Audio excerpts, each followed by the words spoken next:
know, everyone does these really nice peaceful shots in Minecraft videos, and I totally get it. It's a great way to set the mood, show off some builds, and maybe even tell a bit of a story along with it. But sometimes I wish it was a little more acceptable to make an angry time lapse.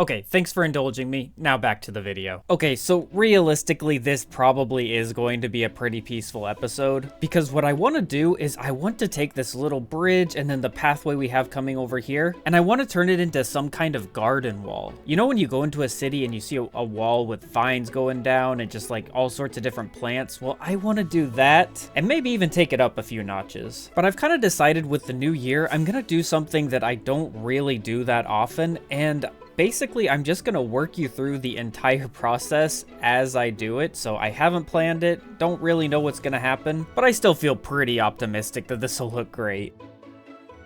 And I'm gonna start by grabbing a whole bunch of moss blocks, because what I'm gonna do is grab some of this moss and I'm just gonna come over. This is going to be a bridge, but for now, I'm just gonna line it up as best I can by looking up here. And then we're just gonna make like a temporary wall like this. Well, this part needs to be just a little bit farther in, but you kind of get the picture. We're just gonna follow the wall like so, and then eventually we'll get all the way to the end.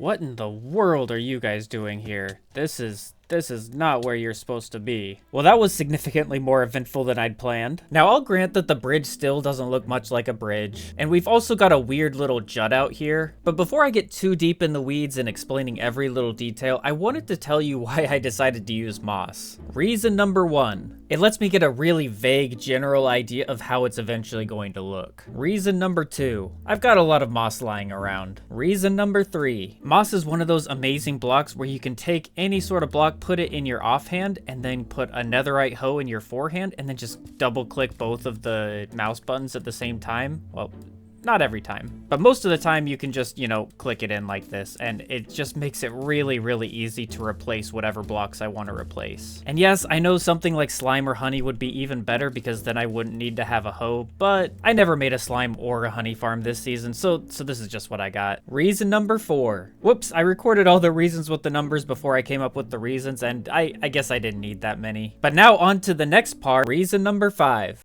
You know how sometimes when you start a project in Minecraft and it feels like you're so far from finishing it, and it seems like there's so much to do that you don't even know where to start? Well, just in case you ever find yourself in that position, I'm gonna try and break down my process of dealing with that into what I hope are some nice digestible steps that you can easily replicate with your builds. So to start things out, I just want to do a little bit of really simple shaping using moss. I want a bit of a lip at the top to add some shade, and then maybe a smaller one at the bottom. So let's just add that in real fast.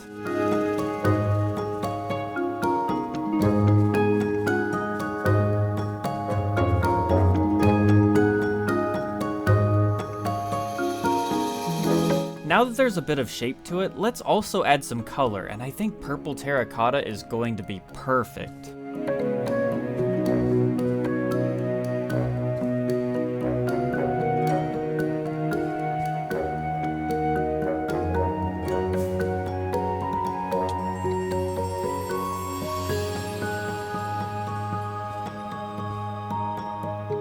Obviously, the final product won't look nearly this stark in contrast between the terracotta and the moss, and to start the transition, I'm going to add just a little bit of flowering azalea leaves around the terracotta.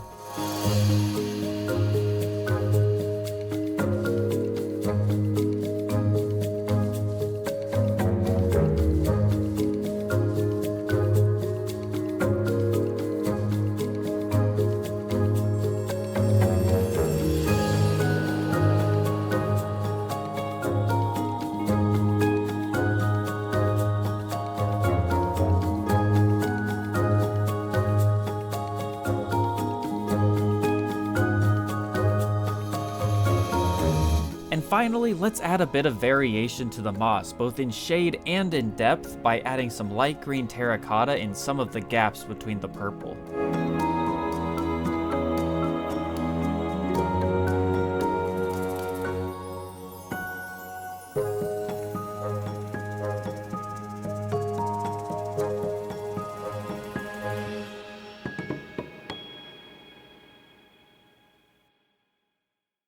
Now, obviously, there's still a lot to do before we can get this to the point where we can say it's completely finished, but what I think is so incredible is that this honestly looks pretty decent as it is. I think that's something that I've really learned, especially over the past year, is that, you know, when you're building something and you don't know exactly how it's gonna turn out, just doing little tiny steps here and there can get you to the point where, I mean, now that I see this, I've got a really good idea in my head of what this is gonna look like, and it's gonna be great. Now, before I go any further, there's actually a couple things I wanted to tell you, and the first one is a pretty funny one, actually. So, you know how I told you that I really like moss because it gives you the ability to put something in your offhand and then a hoe in your what do you call this? Your main hand? Well, I ran into a problem that I'd never actually encountered before, and that's, well, I'll just show you.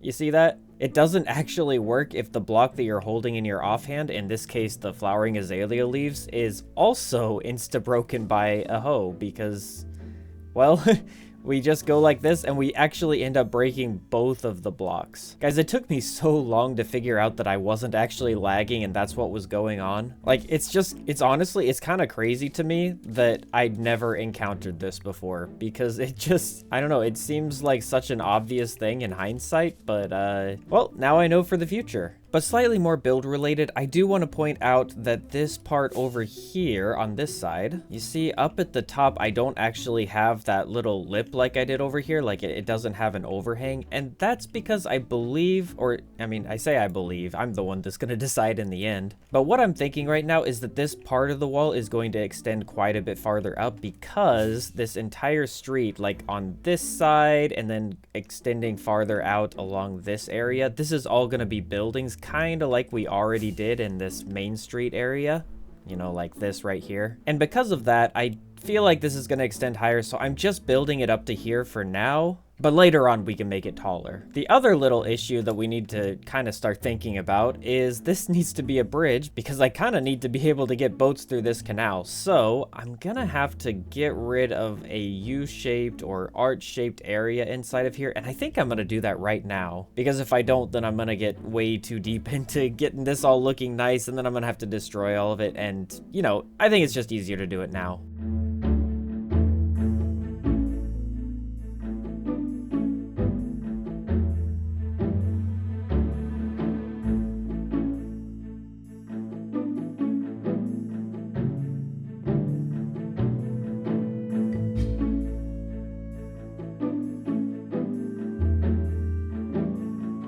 Now, it may seem a little strange that I'm immediately getting rid of the azalea leaves that look pretty good and replacing them with some kind of ugly wood blocks, but I promise, I've got a reason. Or maybe two reasons, because the first reason is that I want to bring a little more depth to the build by having the leaves stick out a bit. The second is that the leaves are partly see-through, so I want to have something dark behind it to make it good to look at. And while it wasn't my original intention, I think having the leaves sticking out a bit and the purple terracotta inset really helps with blending together these two high contrast blocks. Next, I want to blend in the light green terracotta that we added earlier using a bit more moss and some green concrete powder. I just love the color and texture of the concrete powder blocks. The only inconvenience is that I need to have something under it to prevent it from falling.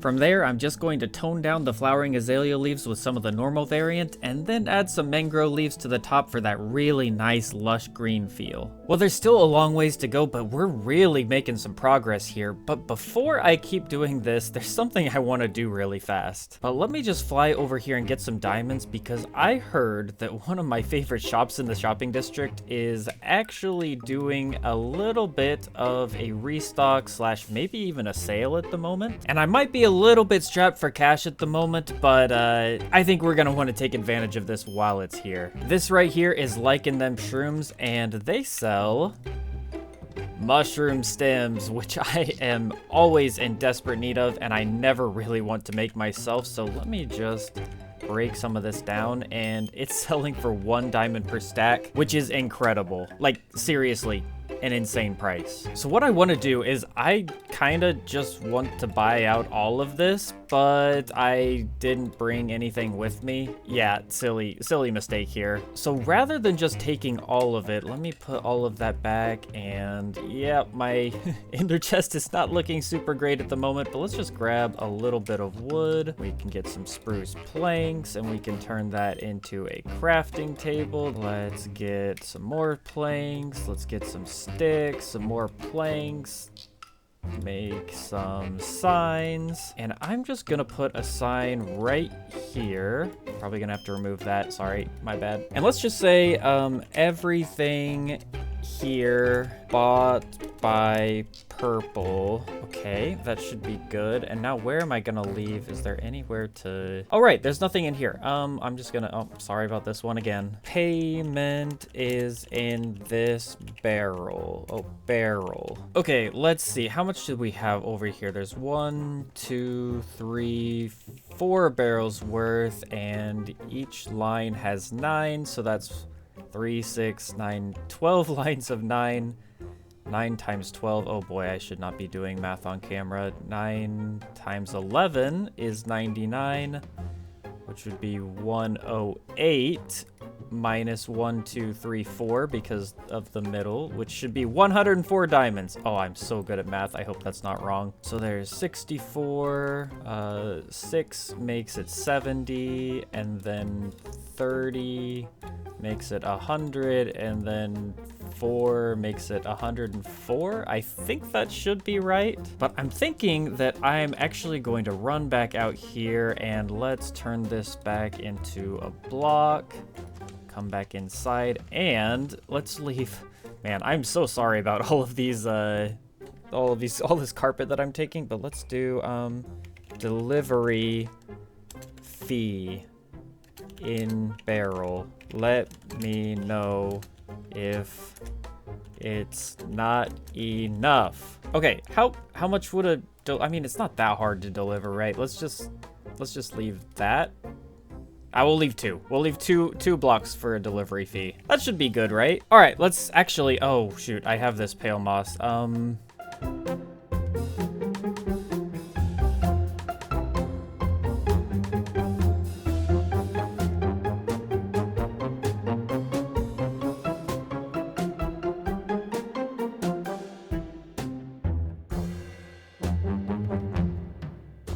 Okay, let's get back to work. So I spent a little bit adding mangrove wood to some of the sections that should look a little shadowy, and I even used mud for the deepest area when suddenly... Hello! I just had myself on mute, so you didn't hear me saying that I heard you right away. Makes sense. So how's it going? Good. If it just can come up here for a quick second. Absolutely, give me like two seconds. Okay, actually, give me like 10 seconds. 2 seconds might not be quite enough, but 10 seconds is perfect. Mystic FedEx.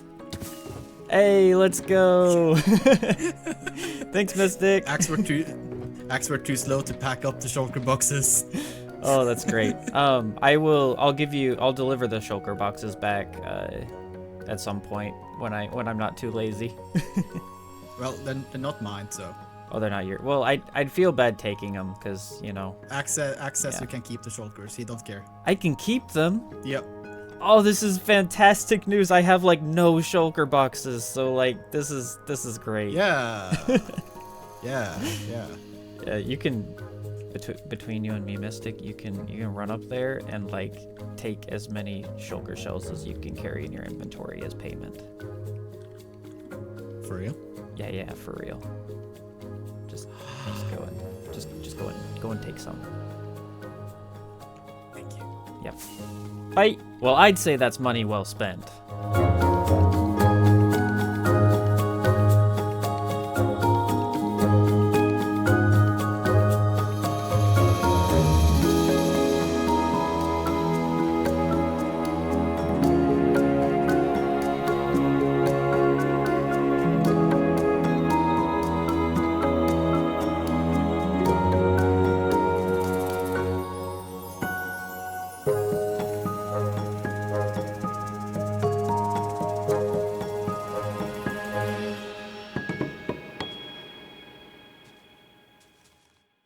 Now we're really getting down to the nitty-gritty at this point because I really think like this looks pretty good. But one big sticking point that I have right now is I think it looks really good from up close, but if you fly a ways away, I mean, it still doesn't look bad, don't get me wrong, but I don't know, there's something about it that's really bugging me. And so I did what any normal person would do, and I just stared at it for like an hour. But the conclusion that I came to is I think it looks a little bit too maybe pixely, if that's the right word. You know, in building, there's this idea of block vomit where you just use too many of like different kinds of blocks and it just kind of looks like somebody threw up all over the wall or whatever you're building. Now that term is incredibly subjective, so it really depends on who's looking at it as to, you know, how you feel about it. But to me, despite the fact that there really aren't too many different kinds of blocks being used here, it kind of has that feel to me. And I think it really comes down to these little tiny pixel spots at the top. Let me go a little bit closer and let Ferdinand reappear so that I can show you. But actually, Ferdinand, let's just use you. Now, as we get closer, I really like these 3-block ones or more, or, you know, even the 2-block ones are pretty good in a lot of cases. But all of these places where we just have 1 block inset, I think that looks kind of bad from far away. You can see even from really close up, these are both moss blocks. They're both the exact same block, but because of the shadow, this one's quite a bit darker than this one, and as we get farther and farther away, that difference gets way, way bigger, like the contrast between the two. And I think that's the main reason why I've been feeling like it looks good up close, but it doesn't look super great from far away. And the solution that I've come up with, and I haven't actually tried this, so I'm really hoping it works, is to take something like maybe birch or even spruce.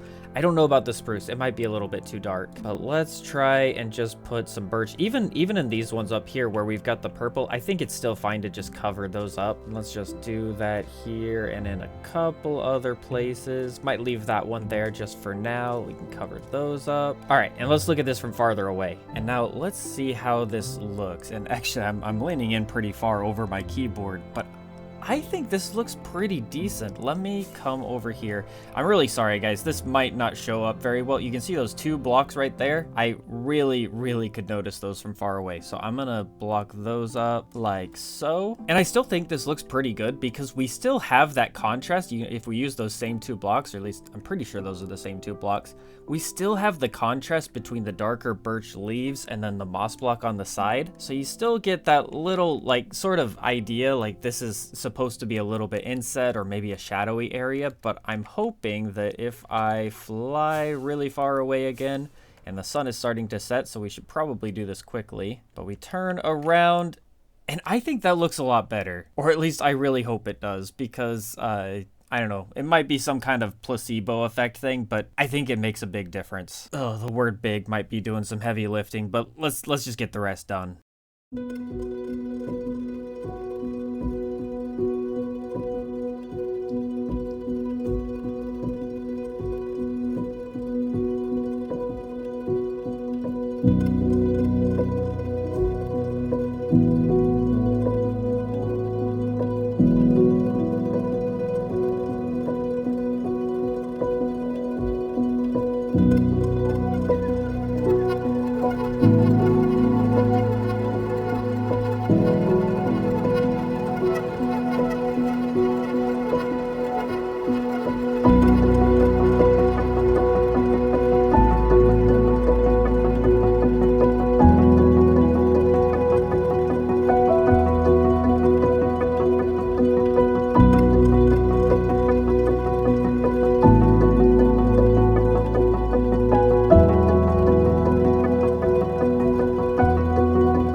Well, ladies and gentlemen, we are nearing the end of this episode, and I love how this looks. One thing that I felt we were lacking was, well, just a sense that this actually is a bridge and this is a wall, so I wanted to add in a little bit of what the underlying stone would look like at this point, so I thought under the bridge was a perfect opportunity to do that. And then also, and don't worry, I'll talk about this red in just a second, I wanted to do the same thing underneath, so I've got quite a few vines growing, so from a distance, it still looks really green. But if you come up close, you can still see, yep, there is, in fact, a wall made out of tuff and various mossy stones back behind there. But speaking of this little red streak, you might be thinking this is a little bit bold. And I don't know, you might be right, but honestly, I think it looks really good. Of course, red and green are always going to complement each other really well, but even better than that, I think it also goes well with the purple little flowery bits that we have in here. In fact, the stripped crimson wood, it blends so well together that I'm kind of thinking about just going through and maybe removing part of this and then adding that and stripping it. I mean, I don't know, that looks pretty solid. But the reason that I decided to go with this little streak of red is I just feel it gives it a little bit of character, because we've got a really long stretch of wall going all the way across here. I think it's like a solid 100 blocks. And throughout everything, there's really not a lot of variation. So I wanted this little red streak to be kind of the variation that we have in the wall. We've also got this little inset area with the mud that I think looks really good, especially with the mangrove going into the muddy mangrove root, going into the mud. It almost looks like this kind of an area where the water from the street has run off and kind of pooled down below. In fact, a really cool idea that I just had is I could potentially just get rid of this moss here and create like a little pool down below. I think that idea has a lot of merit, but I'm gonna sleep real fast and then we'll get to the end of the episode. So here we are, the last episode of 2026, and I'm just gonna fly over here so that we can get a really good view of the wall from a distance while I do my, I don't know, whatever monologue this is going to be. And if you came here for just the building, this is pretty much the end of the episode. I'm just gonna talk a little bit now. But for those of you who wanted to stick around, I just wanted to do like a little talk, you know, kind of tell you what's going on, what's new this year. You guys might have noticed that there was a solid month and maybe even just a little bit longer break between the last episode and this episode. And that's because I kind of took some time off, but I also spent that time working on a whole bunch of new projects, so there's a lot of stuff that you can look forward to coming this year. And it's not just builds, because, well, last year, one of my big goals for this channel was to, I don't know, it's hard to say, but get my videos to the point where I felt like they were kind of professional grade, if that makes sense. I mean, I know professional grade, I mean, what does that even mean? Like, it's a very subjective thing to say, but I just wanted to get to the point where I feel like my videos are, you know, good enough that people might see them and not think, oh, I mean, that guy's an amateur. You know, they might think, oh yeah, this guy's definitely a professional YouTuber. And while I might not completely be there yet, I've at least gotten to the point where I'm really happy with the quality of my videos now, and I really want to work on growing the channel. So to that end, I've put in a lot of work into thinking about what sort of videos I want to be uploading, like how I want to do this. And well, I mean, the short of it is that not a lot is going to change realistically. There's really not going to be that much difference. The videos that I make are the videos that I love. I mean, you know, I was thinking the other day about my favorite Minecraft YouTuber, and I mean, this is going to sound like really arrogant or vain or something, but I mean, my videos are exactly what I want to see when I watch a Minecraft video, if that makes sense. So like, I'm incredibly happy with what's going on right now. My goal for this year, however, is I just want to get more subscribers, get more views, just kind of slowly build the channel into something. I don't even know where I'm going with this. So I do have a couple ideas for ways that I can branch out into different areas. I've got maybe some potential build tutorials coming out, maybe some videos focusing on builds that I've previously done and like how I go about it, like just the process in general. In fact, this video was kind of a trial run in that department because I don't usually build the way I built in this video, but I do want to do this more in the future. When I first started the channel, I mean, I just did not have the confidence to do something like I just did, you know, start something on camera not knowing exactly how it's going to turn out. I mean, I'm the kind of person that meticulously figures out every little detail of a build before I even start the video. So this kind of thing is a little bit nerve-wracking for me, but I feel like I've grown as a builder and, you know, also grown more confident as a builder to the point where this was a lot of fun. So anyway, I'm kind of rambling at this point, but I just wanted to let you know that I've got really exciting plans in the future, and I'm hoping that you guys are excited as well. That being said, I have had a blast making this episode, and let me just come up close one more time so we can get another view of this beautiful garden wall. And guys, let me tell you, when we get all the buildings and the rest of the city going together, this is just going to look incredible. I mean, if you can just imagine the street with the buildings on either side and have that extending all the way out here, wow, this is gonna look great. But ladies and gentlemen, thank you so much for watching. I hope you enjoyed this episode as much as I enjoyed making it, and I will see you in the next episode.